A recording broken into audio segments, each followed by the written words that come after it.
What's up guys, welcome back to another video. I'm going to predict for game week 18 in the Premier League. First game, horribly out for Manchester City against an Everton team that can't score but don't concede. The last 6 games have had 4-0 nil draws and then a 4-0 loss and a 4-0 win.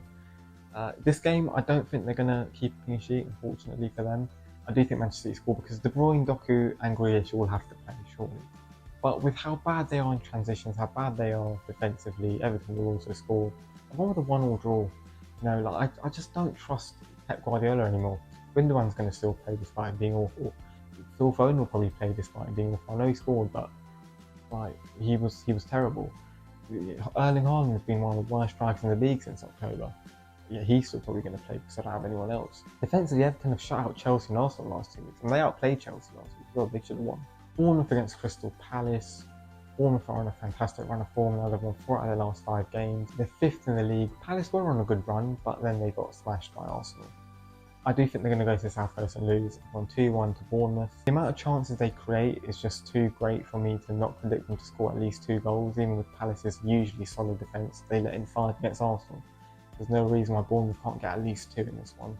Well, with Palace, Ismaila Sarr has been a lot better the last few games. He's looking like a really dangerous player. Bournemouth do have a couple of injury concerns, nothing too major, but obviously they played a day later. There could be a bit of fatigue in there for them. West London derby next, Chelsea against Fulham. Both of these sides drew 0-0 a couple of days ago. I don't think that's going to be the case here. Chelsea always seem to beat Fulham. I think they're going to do it again. I've gone 2-1. They can't afford really to drop points again if they are genuinely in a title race. With Emil Smith-Rowe probably still out injured.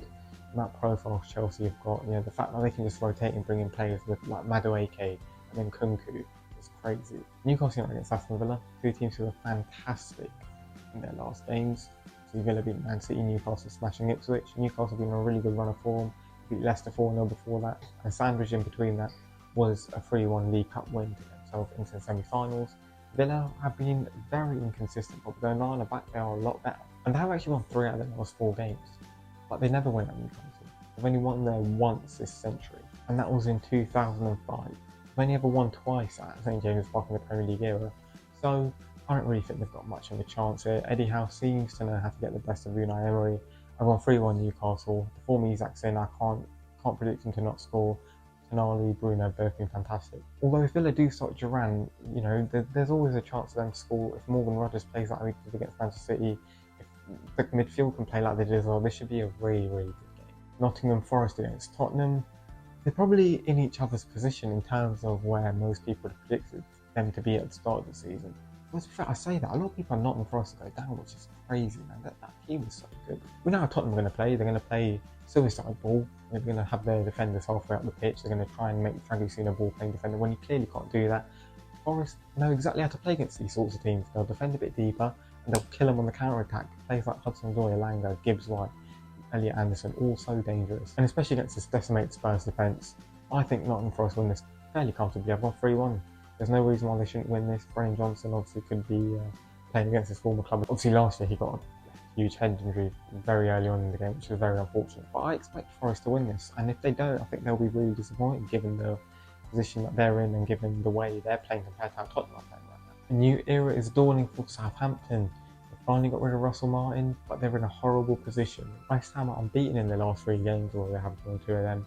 But they were against Brighton and Bournemouth, who are 2 good sides. Sort of got themselves away from this relegation battle. Julian Lopetegui still has to go, even though I think they're going to win 2-1.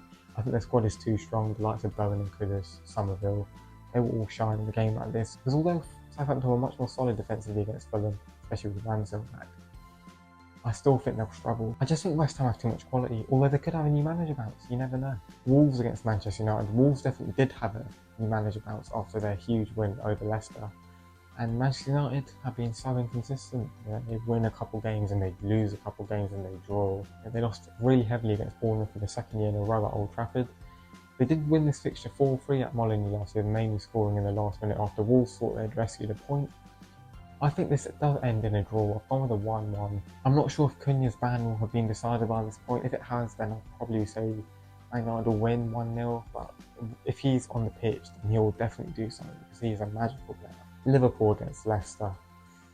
Leicester suffered a very heavy defeat against Wolves. They suffered a very heavy defeat at St James's Park before that, and I think they're going to suffer another one. But I do think they'll score. I've gone 4-1 because Liverpool have been just Like, the way they played against Tottenham, man, Tottenham's defence is decimated with injuries, I know, but they kill them. Leicester's defence is awful. If Mad Hermanson is not fit, this could be like a cricket scoreline. It could be embarrassing for Leicester. I'm hoping they play Facundo Buonanotte, because if he's benched again, Ruud van Nistelrooy, like, you are an idiot. I'm sorry. It'll take a lot to beat this Liverpool team. And unfortunately, Leicester right now do not have the niggles to do that. Brighton are out against Brentford. Brentford are winless on the road. They were unbeaten at home before their defeat against Nottingham Forest on the weekend. But I do think their winless away run will remain as Brighton finally end their winless run and win 3-1 at home. Brentford defensively are really suspect. Ayer is out injured again. They don't really have many more of their players that have already been injured coming back. Lewis Potter's probably going to have to play at wing back or full back again, which is really harsh on him because he's a very good winger and he just doesn't get the opportunity to play in his own position. Brighton really need to correct their recent form. They've been horrible, but they have won 2 out of their 3 meetings with Brentford in the Premier League at the Amex. They drew the other one. They can't really afford to not win this. And finally, Arsenal against Ipswich Town. I think it's going to be 5-1 to Arsenal. Ipswich got hammered by Newcastle, although they will have Delap back, who is also a very good player and could cause some problems to Sleeve and Gabriel given how they played against Mateta. But at the same time, at the Emirates, they should be much more comfortable. This is the sort of game where Arsenal absolutely have to win, even with Bukayo Saka's injury, which Gabriel Jesus needs to keep stepping up like he has been in recent weeks. Same with Martinelli against Palace, he was fantastic, he needs to keep doing that. Declan Rice plays as the 8, Arsenal will have no problem to.